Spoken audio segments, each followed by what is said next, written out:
क्या लगता है कि भरत तिवारी मैटर में जंतर मंतर में भी घमासान मचा, अब क्या सीन है? आपको तो सर जो डेलीगेट्स टीम है न्यायिक जांच आयोग की वो भी बुला रहे हैं, क्या लग रहा है? हाँ ठीक है, आपने सही कहा। 17 जुलाई को देखिए भरत तिवारी की हत्या का 1 महीना पूरा हुआ। उस दिन जंतर मंतर पर एक प्रदर्शन हुआ था, अच्छा ही प्रदर्शन था, बहुत लोग आए थे। भरत तिवारी की माताजी भी गई थी, उनकी बहन भी गई थी, और भी लोग आए थे। कुछ लोग तो अपना नेतागिरी चमकाने आए थे। निष्कर्ष क्या निकला सर? निष्कर्ष तो देखिए एक ये निकला कि अगले महीने 17 अगस्त को फिर बनारस में ऐसा ही प्रदर्शन होगा। मतलब ये लोग सरकार पर दबाव बनाए रखेंगे। 27 में तो यूपी में मतलब ये भी है, विधानसभा चुनाव भी है। तो इन लोगों ने कहा कि 17 अगस्त को बनारस में ये होगा। लेकिन देखिए ये सब तो प्रदर्शन अपनी जगह पर है, असली जो न्याय करेगा वो अब न्यायिक आयोग से ही कुछ उम्मीद है, और उम्मीद करते हैं कि न्यायिक आयोग कुछ इसमें तो सर सही फैसला इसका करेगा। प्रोसीजर बताइए, जनता सुनना चाहती है कि भरत तिवारी मैटर में न्यायिक आयोग कहाँ तक पहुँची, या फिर जो टीम गठन हुआ है, जो मतलब रिटायर्ड जज हैं वो किस मोड़ पे पहुँचे हैं, वो थोड़ा अपडेट्स। नहीं, मोड़ पर देखिए न्यायिक जांच आयोग जो है उसके अध्यक्ष जो है रिटायर्ड जस्टिस हैं विनोद कुमार सिन्हा, पटना हाई कोर्ट से ही मतलब रिटायर हुए हैं। उसके सचिव हैं सुबोध कुमार श्रीवास्तव नाम है, और इनका ऑफिस भोजपुर समाहरणालय में चल रहा है, आरा में। भोजपुर जिले का मुख्यालय आरा है, वहाँ के कलेक्ट्रेट में चल रहा है, और एक भवन इनको दिया गया है। और अभी तक इन लोगों ने पहले चरण की गवाही पूरी की है। पहले चरण में पीड़ित पक्षों की गवाही हुई और पुलिस की गवाही हुई।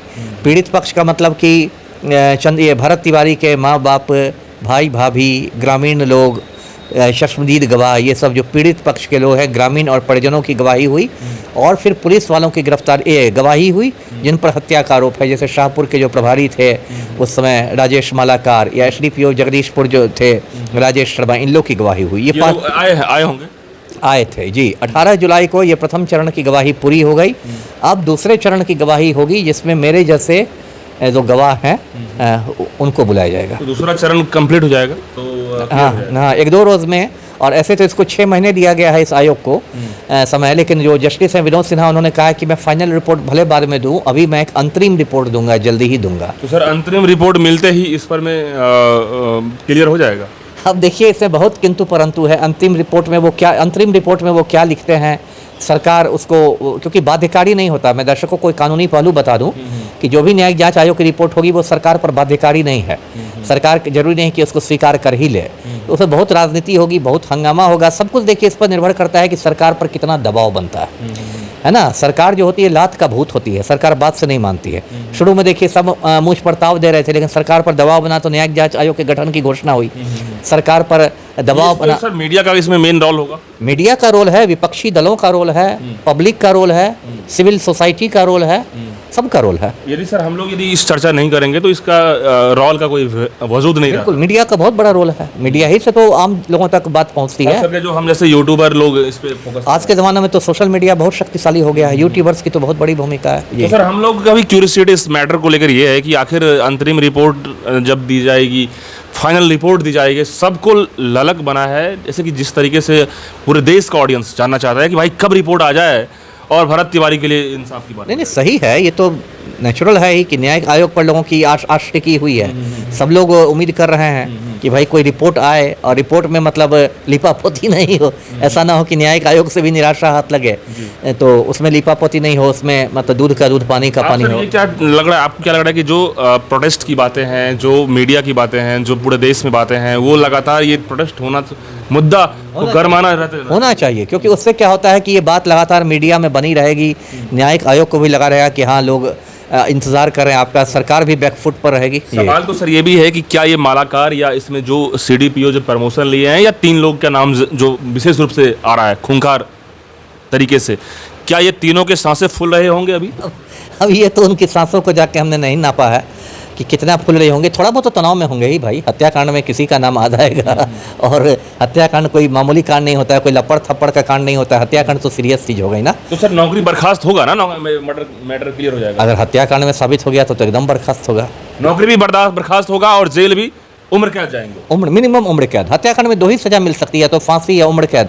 तो फांसी तो अब बहुत दुर्लभतम मामलों में होती है, तो उम्र कैद ही होगी। तो बिल्कुल ये तीनों जो अधिकारी, SI, CDPO, SDPO sir, SDPO और थाना अध्यक्ष मालाकार, ये तीनों की सांसें जरूर फूल होगी, क्योंकि सर ने साफ तौर पे कहा है कि भरत तिवारी मैटर में ये तीनों जो है इतने आसानी से बचने वाले नहीं है। भले बिहार सरकार के अंदर में कोई बड़े पोस्ट पे क्यों ना हो जाए, प्रमोशन क्यों ना दे दे सम्राट चौधरी, निश्चित रूप से सांसें फूल रही होगी, चूंकि ये मुद्दा सिर्फ बिहार का नहीं पूरे देश का है और सुप्रीम कोर्ट तक ये मामला जाएगा ही जाएगा फाइनल राउंड में। क्या सर, सुप्रीम कोर्ट मामला जाएगा? वो तो देखिए, कोई भी हत्या का मामला होता है तो वो तो जो भी हारने वाला पक्ष हो तो आखिर तक लड़ता है सुप्रीम कोर्ट। जो मालाकार लोग जितने भी जाएंगे सुप्रीम कोर्ट। बिल्कुल बिल्कुल, और उसमें तो ये भी नियम है कि ऐसे इसमें ये फांसी की सजा की संभावना कम है, लेकिन यदि सुप्रीम कोर्ट फांसी की सजा सुनाता है तो ये भी नियम है कि उसके बाद राष्ट्रपति के पास दया याचिका जाती है, और जब राष्ट्रपति के पास से दया याचिका नामंजूर होती है तभी फांसी पर लटकाया जाता है। तभी लटकाया जाता है। इतने सारे कंक्लूजन दूर हो गया। सर एक फाइनल हम लोग बातचीत करते हैं। सोनम वांगचुक को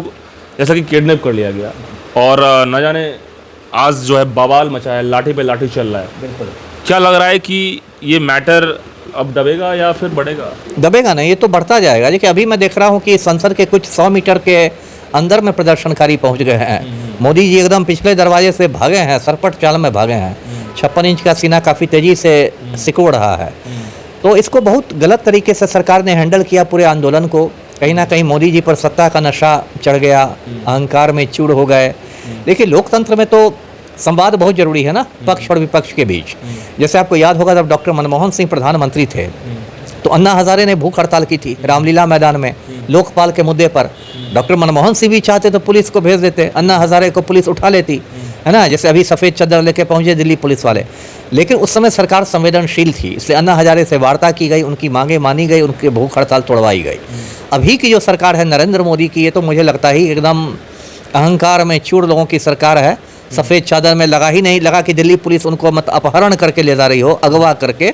और उसके बाद आज भी जिस बर्बरता से मतलब दमन की कोशिश की गई है, मैं देख रहा था कई लोग तो बिल्कुल मतलब लहूलुहान हो गए थे, इतना लाठीचार्ज हुआ है। कहते हैं कि बैरिकेड्स जो लगाए गए थे उसमें बिजली प्रवाहित हो रही थी बच्चों को करंट मारने के लिए। सारे पुलिस वालों ने अपने नेम प्लेट हटा लिए थे जिससे गुंडागर्दी में सहूलियत हो। सीसीटीवी कैमरे खराब कर दिए गए थे। तो ये सब जो आप अपने ही देश के बच्चों के साथ, जो कि हिंदुस्तान का भविष्य है, अपने ही देश के बच्चों के साथ जब आप ऐसा दमन चलाइएगा तो इसका तो मतलब है कि आपकी बुद्धि भ्रष्ट हो गई है। तो क्या लगता है मोदी की कुर्सी हिलेगी इस मैटर? हिल चुकी है, हाँ।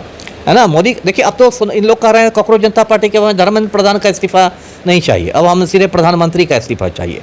मोदी की कुर्सी तो हिल चुकी है। आप से देखिए संसद का मानसून सत्र शुरू हुआ है, लेकिन सर मुंह कान फाड़ दिया, अब लहूलुहान है, खून से लथपथ ये लोग हैं जितने भी प्रदर्शनकारी हो रहे हैं। तो उससे तो गुस्सा और बढ़ता है ना। मुंह कान फाड़ने से क्या, कितना का आप मुंह फाड़िएगा? 142 करोड़ हिंदुस्तानी ना है, पूरा हिंदुस्तान जंतर मंतर हो जाएगा।